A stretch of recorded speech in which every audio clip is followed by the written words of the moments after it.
Nah, kemudian kerjasama dengan dokter adalah tentang dosis. Kenapa saya katakan dosis ini menurut saya ya, gitu. Jadi karena contoh ya seperti saya, lagi-lagi saya yang saya contohkan, kemo payudara yang 8 kali itu kan per 3 minggu. Waktu saya pertama kali kemo itu ya, terus kembali dari rumah sakit ya, perawat bilang, Bu, nanti makan yang banyak ya. Hasil laboratorium kita itu adalah menentukan jadwal kemoterapi. Maksudnya seperti ini. Jadi setiap saya sebelum kemoterapi, pasien kemo pada umumnya seperti itu.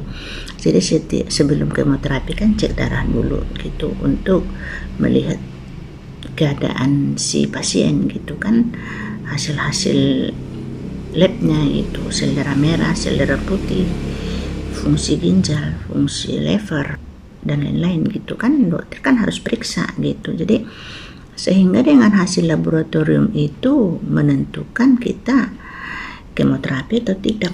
Nah seperti itu. Jadi, contohnya kemoterapi payudara kan 8 kali itu per 3 minggu kan, 1 kali per 3 minggu. Nah gitu. Jadi setiap selesai ini habis, setiap hasil lab saya itu selalu bagus. Nah seperti itu, sehingga saya melihat wajah dokter itu dia senang. Nah seperti itu. Jadi kalau udah periksa hasil lab saya itu dia centang-centangnya seperti ini. Ini bagus. Nah boleh. Jadi sehingga dokter mengizinkan kita kemoterapi itu. Jadi dokter pun bilang, oh sekarang semua hasilnya bagus, artinya dosisnya sama, sambil dia tulis seperti ini dengan senang hati gitu.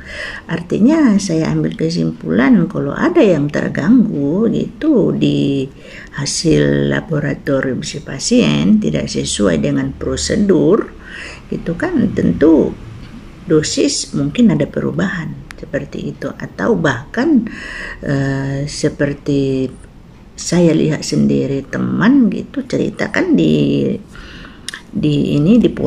ruang tunggu poli onkologi itu kan ada pengunduran untuk kemoterapi.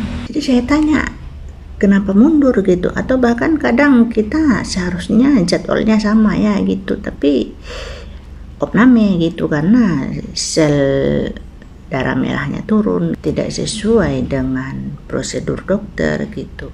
Apakah mungkin harus transfusi darah? Seharusnya kan per 3 minggu nih, dan dosisnya seperti ini nih. Nah, tapi kalau ada gangguan di hasil laboratorium, dosis terganggu dong, dan jadwal terganggu dong. Nah, itu sebabnya setiap kita kembali dari rumah sakit selesai kemoterapi, perawat selalu bilang, Bu, nanti beberapa hari ini kan mual muntah tuh. Kalau udah selesai mual muntahnya, makan yang banyak ya, gizi yang banyak ya, sehingga nanti 3 minggu lagi ibu kemoterapi. Jadi jadwalnya nggak bergeser gitu, dosisnya nggak bergeser. Nah perawat bilang seperti itu, sehingga kita paham apa maksudnya. Oh iya benar. Contoh sederhananya menurut saya ya seperti batuk. Nah seperti itu kan 3 kali 1 hari. Nah seperti itu. Tapi kalau misalnya lupa nih minum obatnya kan, ya mungkin batuknya agak lama sembuh. Nah di sini adalah peran keluarga di sini gitu. Jadi untuk pejuang kanker itu selama kemoterapi itu untuk makan enak itu susah. Perhatian keluarga sangat diperlukan untuk kecukupan gizi si pasien sehingga kemoterapinya teratur. Contoh sederhana, untuk mengatasi transfusi darah, saya dengan mendengar transfusi darah itu ketakutan gitu. Jadi pernah saya tanya, setiap kita kemoterapi ahli gizi kan selalu ada kunjungannya gitu. Jadi makannya bagaimana Bu? Nah, makan ini coba ubi boleh, keladi boleh, kentang boleh. Nah seperti itu, ganti-gantian ya boleh, supaya tetap gizinya cukup kan, supaya kemoterapinya teratur. Nah khususnya jangan sampai transfusi darah gitu. Hah? Transfusi darah, Bu? Iya. Pasien kemoterapi itu boleh transfusi darah sehingga jadwalnya terganggu gitu. Awal-awal kita kemo itu kan saya itu begitu ya Bu ya gitu. Mengatasinya bagaimana?